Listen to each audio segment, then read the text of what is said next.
I'm originally from Ukraine. I was born in Ukraine and I lived in Ukraine until I was 17. And then I came to UK with my mum. Um, so when I lived here for the last 20 years, so I think I actually lived in UK longer than I lived in Ukraine. But nevertheless, every year we used to go back, and I have family, friends still there, a lot of connections. Obviously, when everything happened 5 days ago, um, personally me affected. My sister tried to flee the country, and they got stopped on the border. They didn't reach the border yet, still 5 days, with a queue of traffic, almost 50 kilometers queue of traffic. So last 5 days, they were in a queue, not moving at all. Well, like a kilometer a day, really slowly, with very little food, minimum drink.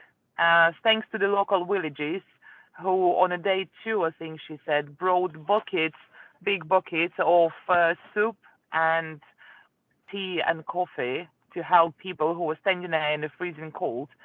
They can't even run the car constantly because obviously it's using petrol. So really a horrible situation. Knowing that it's my sister that's stuck there breaks my heart. I mean, it doesn't help that the rest of the people are in war, and my day starts with checking with the messages, checking that everyone is okay. How was the night? Was the bombing? And so on, so on. And that's not the day we want to start, do we? Um, we want to run out making breakfast, not thinking if people made through the night or do they had to hide. All my friends are hiding in shelters, in basements, in the garages. Hardly any staying in the flat where they live. So Richard said, well, let's go and help them. And I said, well, I don't know how.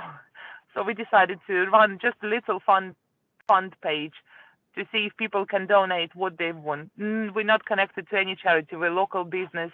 My partner's selling farm machinery, so he's a farmer boy, nothing spectacular. But the response we had was overwhelming.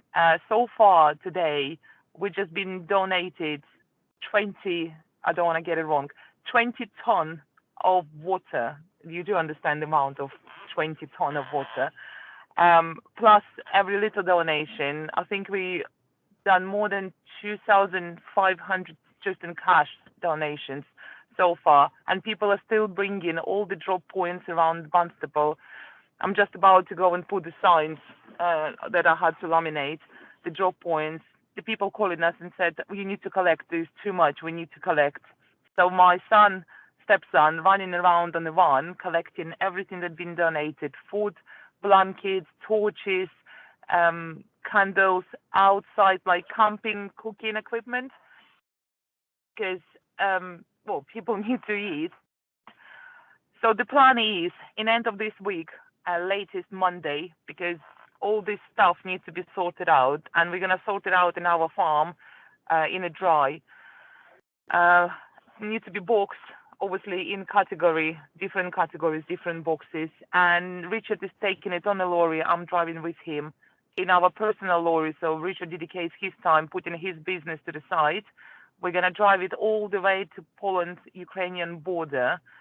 And today I had a positive feedback from Ukrainian volunteering service.